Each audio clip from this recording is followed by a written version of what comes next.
जे तुझ्या माझ्याकडे नाही असं काहीतरी आणलेला इंटेलिजन्स, म्हणजे तुझ्या डोळ्यांना त्रास होऊ नये हा विचार करणारं काहीतरी त्या मोबाईलमध्ये आता आहे.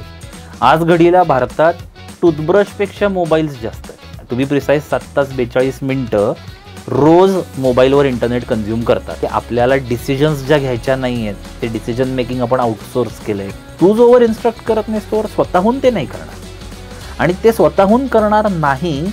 इथेच तर तू आणि त्याच्यातला डिफरन्स आहे.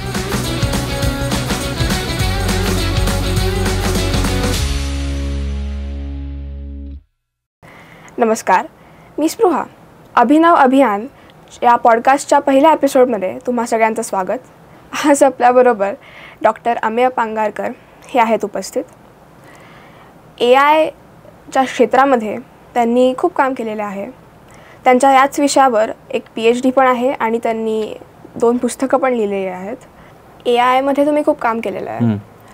सो पहिला माझा प्रश्न आहे की AI नक्की कसं शिकतंय, कसं बनलं जातं? ओके, मुळात AI म्हणजे आर्टिफिशियल इंटेलिजन्स किंवा आपण मराठीत त्याला कृत्रिम बुद्धिमत्ता असा शब्द वापरतो.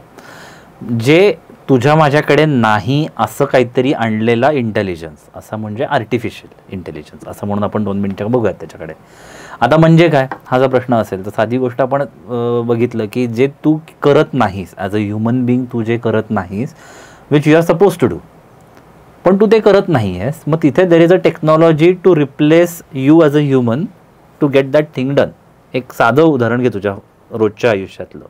तू आता फोन वापरतेस. मोबाईलमध्ये काही वर्षापूर्वी जेव्हा मी अगदी पहिला फोन जेव्हा वापरायला लागलो तेव्हा त्याचा ब्राईटनेस मला ऑटो ॲडजस्ट करायला लागायचा. मी आउटडोर बाहेर गेलो किंवा घरात आहे तर मला मॅन्युअली तो ॲडजस्ट करायला लागायचा. आता नाही लागत करायला. मग कोण करतं? त्या डिव्हाइसला कसं कळतं की तू बाहेर आहेस, आत आहेस? म्हणजे तुझ्या डोळ्यांना त्रास होऊ नये हा विचार करणारं काहीतरी त्या मोबाईलमध्ये आता आहे. जे तू आत्ता कुठे आहेस हा डेटा सेन्स करतं. बाहेर ल्युमेन्स म्हणजे लक्स लेवल, लाईटची लेवल किती आहे त्यानुसार ॲप्रोप्रिएट प्रोसेसिंग करून त्याचा ब्राईटनेस किती असला पाहिजे हे कॅल्क्युलेट करतं आणि तो ऑटो ॲडजस्ट होतो. हे सगळं जे काही मध्ये घडतं, जे तू डेफिनेटली करत नाही आणि अर्थात देव करत नाही, ते जे काय घडतं त्याला AI म्हणूयात. मग असं प्रत्येक ठिकाणी आता घडलं की जिथे कुठेही मला मी काही न करता काही गोष्टी या माझ्यासाठी घडल्या पाहिजेत आणि त्या घडतात, या सगळ्या AIनी होतात. अजून एक उदाहरण देतो यात. आपण तू काहीतरी समजा इन्स्टावरती स्क्रोल करतेस, तू काही गोष्टी बघतेस किंवा अजून दुसऱ्या कुठल्या सोशल मीडियावर आहेस किंवा यूट्यूबवर तू काहीतरी बघतेस, तर तुला काय आवडतं, तुला काय आवडेल ह्यानुसारच तुला कंटेंट दिसायला लागतो. तुला असं जाणवायला लागलं असेल की द मोमेंट तू ते सगळं सुरू केलंस आणि आता समजा काही दिवस, काही महिने, काही वर्ष जेव्हा तू त्या प्लॅटफॉर्मवर आहेस ते तुला अजून ॲप्रोप्रिएट सजेशन्स द्यायला लागतं, राईट? हे कसं घडलं? कारण त्या टेक्नॉलॉजीला काहीतरी कोणीतरी खाद्य पुरवलं की स्पृहा ही व्यक्ती अशी अशी आहे. मग आता हे त्याला कळलं कसं, जे तू म्हणलीस ते? तर ह्याच्यासाठी साधी 2-3 फॅक्च्युअल गोष्टी जर बघितल्या, आज घडीला भारतात टूथब्रशपेक्षा मोबाईल्स जास्त आहेत. ते चांगलं वाईट सोडून दे. आणि on an average common Indian, average Indian, मग तो फक्त लहान मुलंच नाही किंवा आजी आजोबाच नाही, सगळे all put together everyone across the length and breadth भारताच्या हे जवळपास 7.5 तास, म्हणजे टू बी प्रिसाईज 7 तास 42 मिनटं रोज मोबाईलवर इंटरनेट कन्झ्युम करतात. एवढा. आणि वी ऑल आर प्राऊड ना की 1-1.5 GB आपण रोज कन्झ्युम केलंच पाहिजे. नाही केलं तर फाऊल होतं ना आपल्याकडे. त्यामुळे एवढा जर डेटा मी जर कन्झ्युम करतोय तर जस्ट इमॅजिन कर मी माझ्याबद्दल किती डेटा रेडिएट करतोय. की मला काय आवडतं, मला म्हणजे का विराट कोहली आवडतो का, मला धोनी आवडतो का, मला पु ल देशपांडे आवडतात का, बापू काळे आवडतात का, मला रेहमान गाणं आवडतं का, बादशहाचं गाणं आवडतं, जे काही असेल हे माझ्याबद्दलचे सिग्नल्स, डेटा पॉईंट्स हे मी रेडिएट करत असतो. आता तू साधी एक दुसऱ्या याच्यातली बाजू लक्षात घे. तू तुझ्या आयुष्यातली अशी एक कुठली तरी व्यक्ती इमॅजिन कर, तुझा मित्रमैत्रीण असतील, भाऊ बहिणी असतील, कोणीतरी की ज्यांच्याबरोबर तू गेले काही वर्ष रोज एक 4-5 तास वेळ घालवतेस रोज. आता त्या व्यक्तीनी नुसतं काहीतरी बोललं तरी तुला आता कळतं की त्यांना काय म्हणायचं आहे, बरोबर? इथे तर तू रोज 7 तास 42 मिनटं त्या मोबाईल नावाच्या गोष्टीबरोबर इंटरनेट वापरतेस. आता त्या गोष्टीला तुझ्याबद्दल 4 गोष्टी कळल्या तर नवल काय, त्यात जादू काय. हेच वाढत जाऊन तो एवढा मोठा आता डेटा झाला आहे की त्याची टेक्नॉलॉजी पण आता बिग डेटा नावाच्या प्लॅटफॉर्मवर शिफ्ट झाली आहे, नुसतं डेटा ॲनालिटिक्स न राहता. आणि मी अतिशय हे सोपं करून सांगतो थोडं, आणि हेच मी टेक्निकल सांगतो की त्यामुळे हे सगळे डेटा पॉईंट्स जनरेट झाल्यावर सगळ्यात पहिल्यांदा युजर ॲनालिटिक्स नावाची एक गोष्ट घडते की हा जो कोणी युजर आहे, वापरकर्ता जो हे वापरतोय, त्याची पर्सनॅलिटी कशी आहे, त्याला आवडतं काय काय, हे सगळं मागे मॅप झालेलं आहे. टू बी व्हेरी प्रिसाईज, प्रत्येक इंडिव्हिज्युअलबद्दल म्हणजे तू as a इंडिव्हिज्युअलबद्दल, me as a दुसरा इंडिव्हिज्युअलबद्दल असे जवळपास 4 ते 4,500 डेटा पॉईंट्स तुझ्याबद्दलचे कॅप्चर झालेत, होतील नाही झालेत. आता जेव्हा तू नवीन काहीतरी गुगलला विचारतेस किंवा तू नवीन काहीतरी यूट्यूबवर सर्च करायला जातेस, साधं एक उदाहरण घेऊयात की तू आत्ताच टाकलंस की वर्कआउट सॉंग्स, तर गुगलच्या डेटाबेसमध्ये कदाचित 1.5 लाख तशी गाणी आहेत की जी लोक वर्कआउट करताना ऐकतात.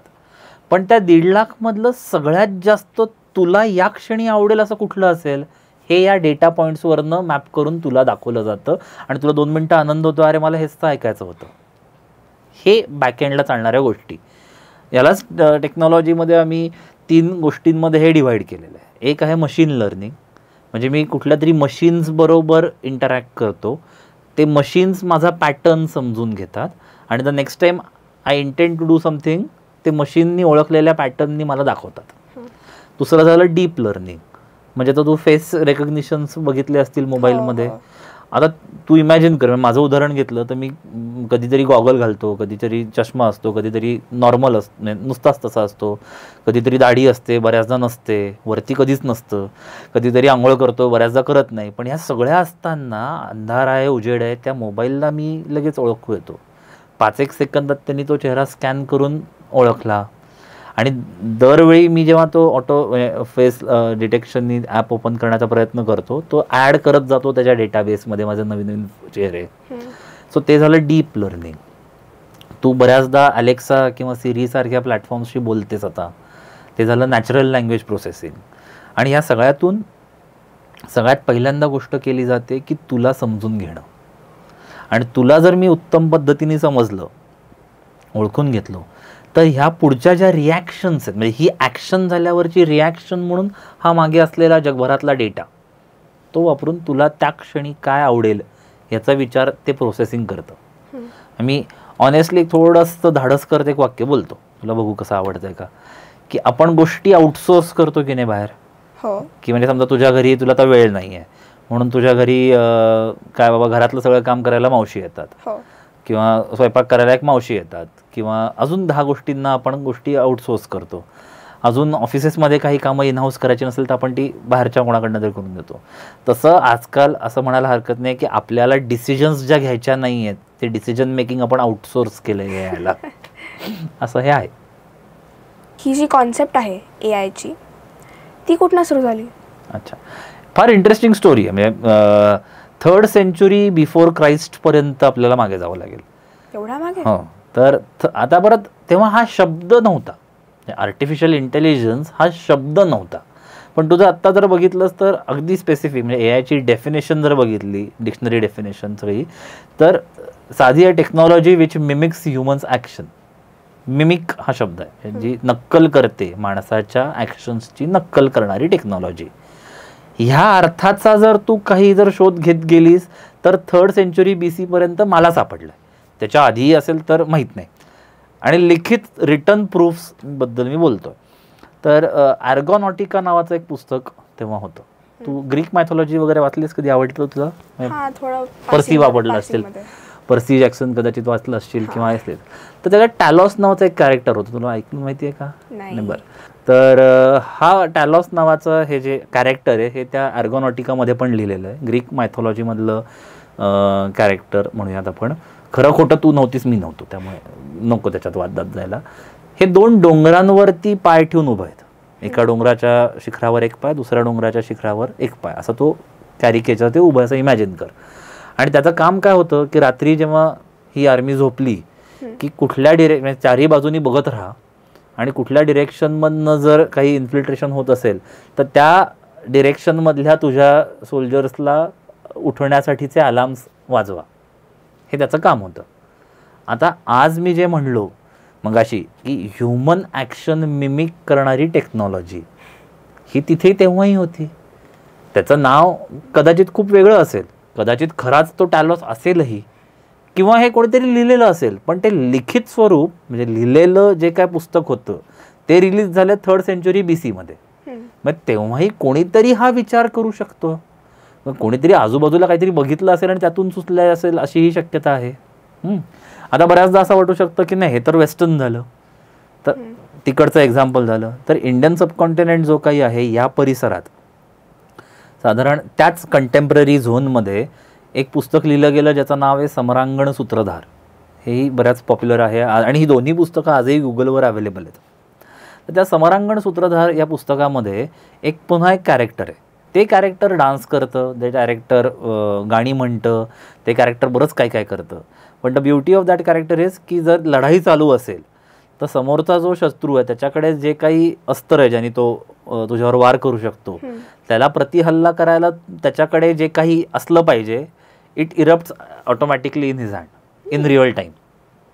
आता ज्याला मी मशीन लर्निंग म्हणून शब्द मगाशी वापरला की समोरच्याकडे काय आहे त्याला रिॲक्ट करणारं काहीतरी इन रिअल टाईम माझ्याकडे येणं, हे त्याच्यातही होतं.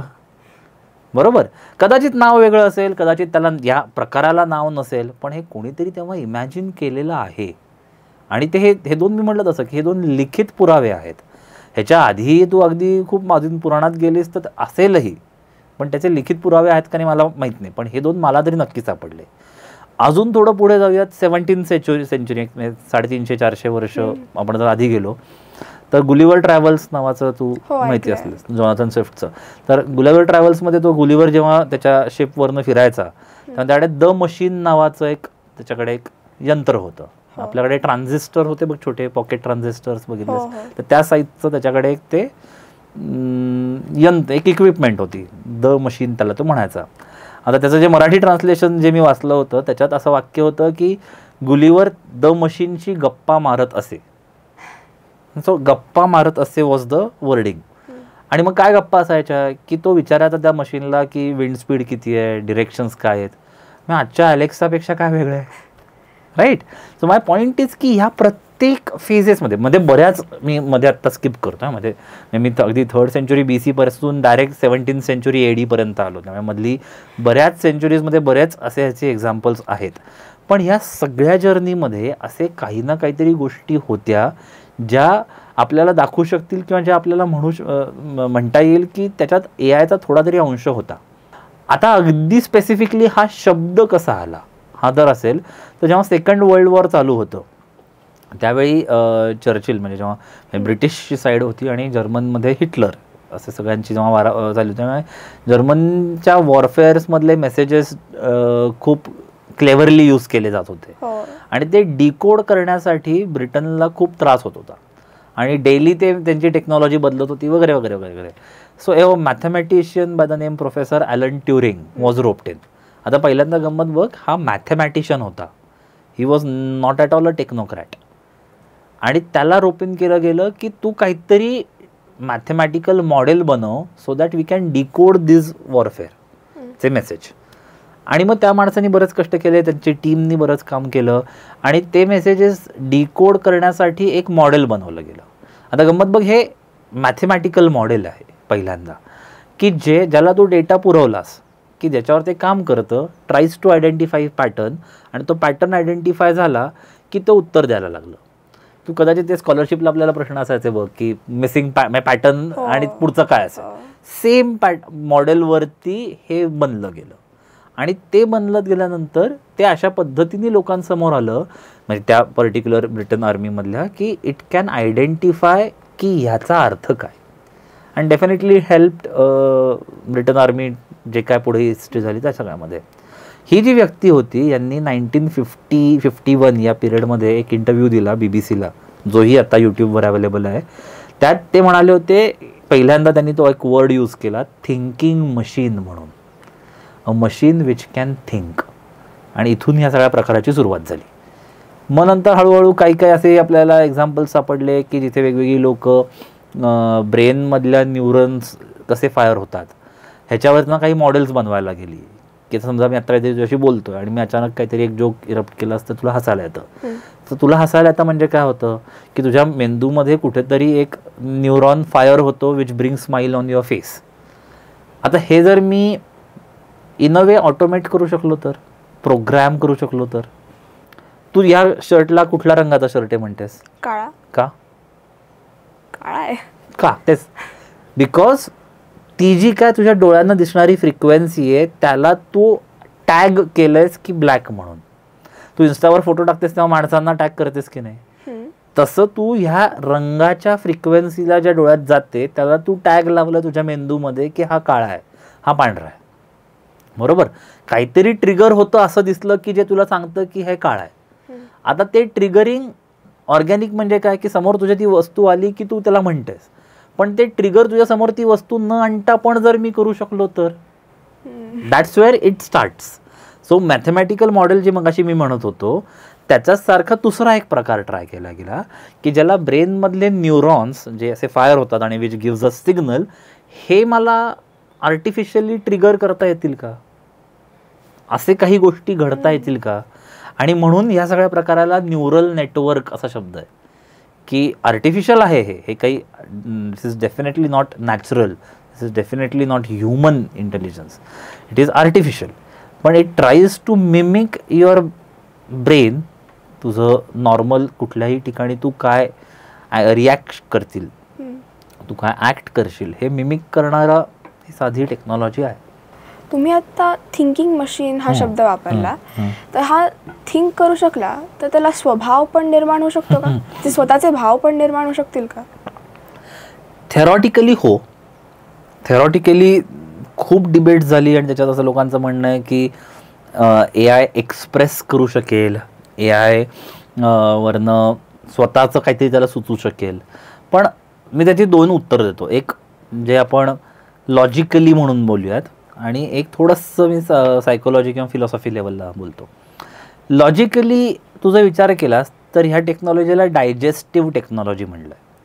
So what is digestive technology? तू जे काही डायजेस्ट करू शकशील, तू समजा जे आज तू समजा पिझ्झा खाल्लास, तू आज खूप फास्ट फूड खाल्लंस तर उद्या तुला त्रास होतो.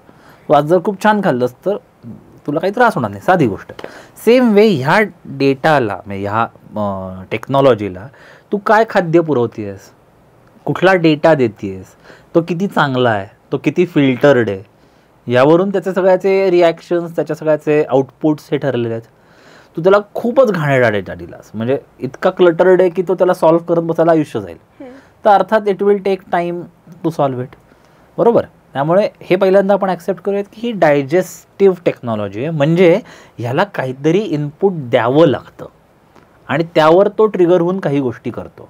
ह्यातूनच आता आजकाल आपण GPTला जे प्रॉम्प्ट देतो तो प्रकार इथून सुरू झाला.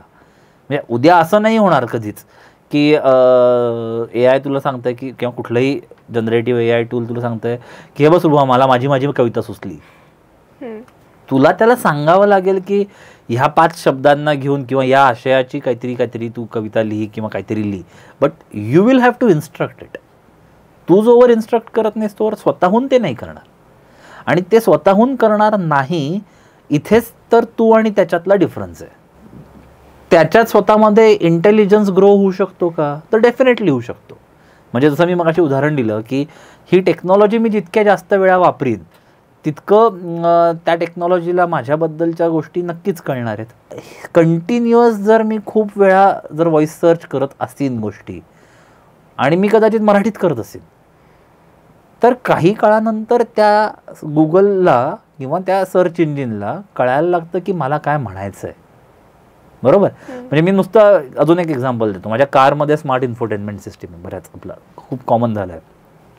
जेव्हा मी कोणाशी फोनवर बोलत असेन गाडी चालवताना आणि मी खूप चिडलेलो असेन किंवा मी आरडाओरडा करत जर कोणाशी फोनवर बोलत असेन तर फोन ठेवल्यावर आपोआप शांत एखादं गाणं लागतं आजकाल माझ्या कारमध्ये. मी नाही सांगत त्याला. तर ह्या गोष्टी त्याला कळत जातात हळूहळू. त्यामुळे तो तुला सजेस्ट करतो. तो त्याच्या पलीकडे जाऊन तुला उठवून नेऊ शकणार नाही. सो ते सजेशन्सपर्यंत तो नक्की करू शकेल. त्याची प्रोबॅबिलिटी की म्हणजे आज तो कदाचित तुला 40% ओळखतोय, ती कदाचित वाढत वाढत उद्या 60% जाईल, 70% जाईल, कदाचित 100ही होईल. पण ती तुला for you as an individual त्या प्लॅटफॉर्मला तू कळू शकशील, but it can never instruct you की स्पृहा तू आत्ता हे कर. तिसरी बाजू यात सगळ्यातली की आता त्या प्लॅटफॉर्मवर मी सांगतच नाही आहे, पण त्याचं त्यांनी काहीतरी 4 गोष्टी केल्या, त्यांनी अजून 4 जणांची काहीतरी गप्पा मारून 4 गोष्टी केल्या, हेही नाही होऊ शकत. ह्याचे प्रॉब्लेम्स काय आहेत? कारण त्याला इनपुटच जोपर्यंत मिळणार नाही तोपर्यंत तो त्याच्या पुढची प्रोसेस करूच शकत नाही. सो आज म्हण किंवा अजून ह्याच्या पुढे जितक्या काळ आपल्याबरोबर AI आहे, थेरॉटिकली हे खूप सोपं आहे म्हणायला की हो अरे काय आज जमतं तर मग उद्या अजून 10 दिवसांनी किंवा 10 वर्षांनी AI स्वतःच काहीतरी करेल.